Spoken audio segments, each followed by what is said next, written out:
Okay, so yesterday we were talking about gross impermanence, the fact that things break and people die, and how we know this intellectually, and yet when it happens we're so totally surprised that it does.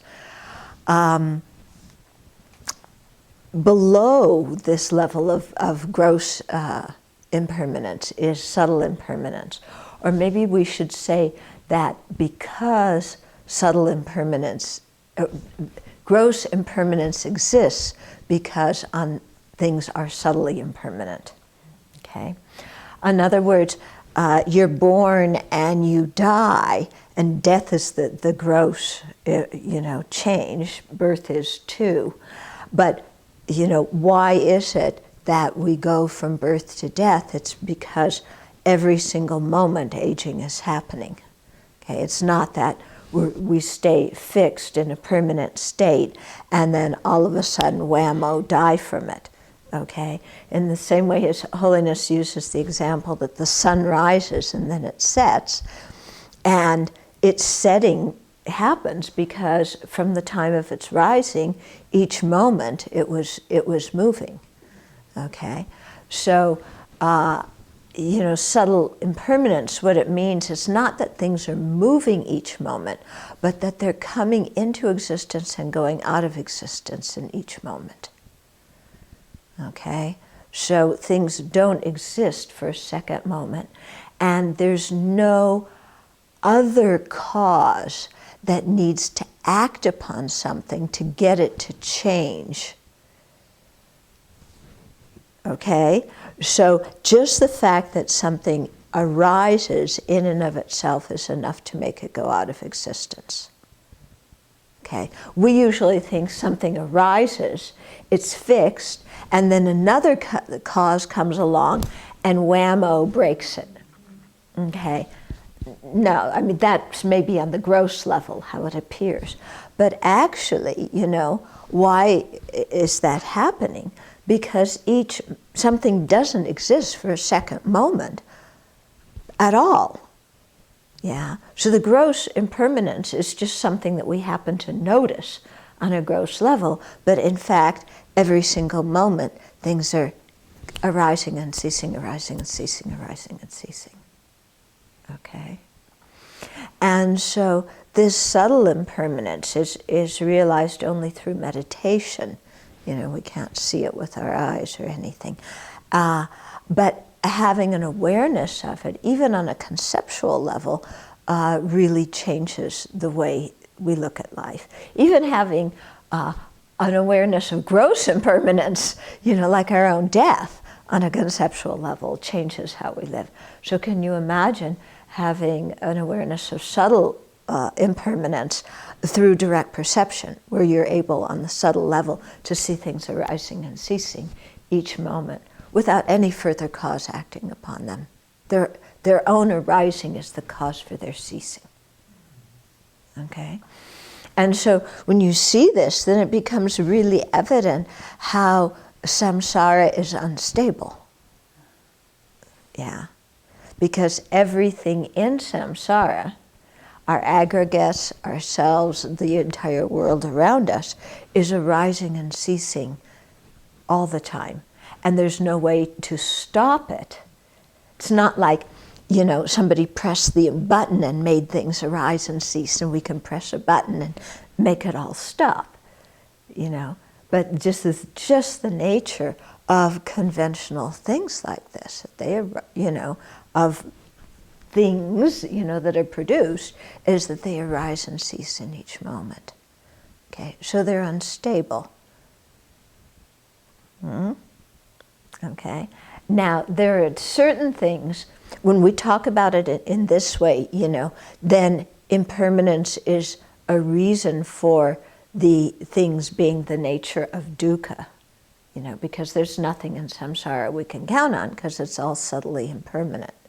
Okay, but the Buddha's qualities are also arising and ceasing in each moment. The Buddha's generosity and wisdom, those are all, conditioned phenomena that arise and cease each moment. But, because they're not arising and ceasing under the influence of ignorance, they're much more reliable. Okay? You had a question? So, the arising and ceasing are simultaneous? Yeah. Simultaneous. Simultaneous. Yeah. So it sounds weird, arising and ceasing are simultaneous, because we usually think that they're opposite. First it arises, then it stays for a while, and then it goes out of existence. But if you pause it like that, then you're throwing some impermanence in there, some permanence in there. It arises, stays the same, even for a split second, which means it's permanent, and then ceases. Yeah, but it's not like that. Yeah. So it's arising and ceasing at the very moment. As soon as, in the process of arising, it is changing into something else. Yeah? So, really think about it. Yeah, it's quite potent to think about it. Yeah. What about the verb abiding? We used to say arising, abiding, and passing. Yeah. So is abiding also an impermanent, or do we just kind of... Abiding, people, a few people in the Vibhasika say it, but everybody else says no, they're not even abiding, On a gross level, we talk about abiding. Yeah, but if you really examine what that means, it's going out of existence. Yeah. When we talk about arising, that moment of arising is just something that we've sort of labeled as arisen, right? There's no actual arising, like it came out of nowhere. Yeah. So through a chain of events, something that we label, right, is that when it arises? When we label it?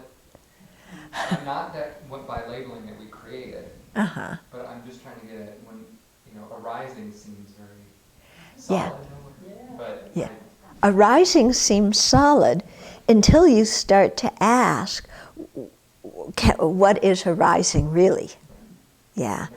And you try and find an exact moment in which something arises. And that's when you really get into the investigation of emptiness. Because you see that there's no moment that you can find where something actually arises. Yeah? And that gets into the whole, Nagarjuna's whole thing about, does something arise from self, other, both, or causelessly? Because, we kind of have the idea, they're always talking about gardening, about seeds and sprouts. It's an analogy for suffering, and, how suffering originates. But we have this feeling like there's a seed, and then there's one moment where the seed becomes a sprout, and you can draw a very clear line. Below this is a seed, above that's a sprout. That's conceptually. But when you look at that, can you draw a line between the seed and the sprout? Can you draw a definitive line and say this is actually when the arising occurs? You can't.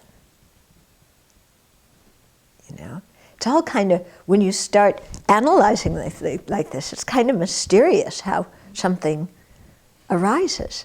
And then you see how our conceptions put everything into little boxes.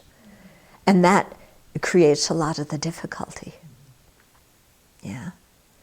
But you can see in our world how we like to, how we do this. When you go to the airport and when they're scheduling the time that a flight arrives or lands, there is a line there, and or when they're timing things. Oh, the Olympics are really good.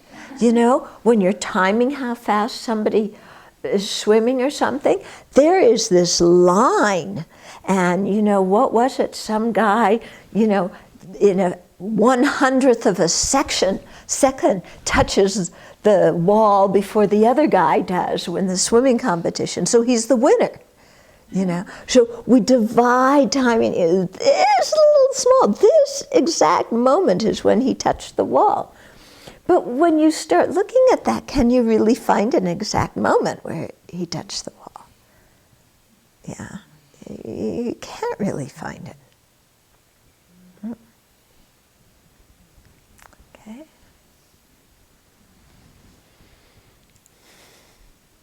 So today's my birthday. So when did I become 61?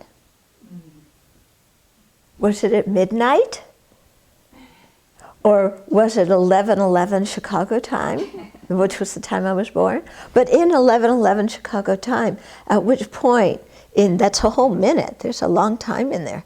Is that, you know, when the crown started to show? I mean, at what time are you born? When you crown?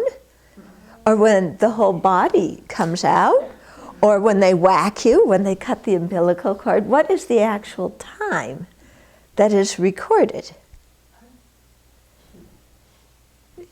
Yeah? So we make, on a conventional level, all these discriminations and fix them. But when we really examine what it is, it gets a little dicey, you know? And it's like, okay, what moment made me turn 61? Was it the last moment of yesterday, you know, at 11:59:59, or was it at today at 11:10:59? You know, was it the 1 second that makes you turn 61? But how can 1 second make you turn a whole year? Yeah. Or was it the first moment after 60 that then you start becoming 61? But you're still 60 then, you're not 61 then. Yeah. So which moment is it that makes it a year?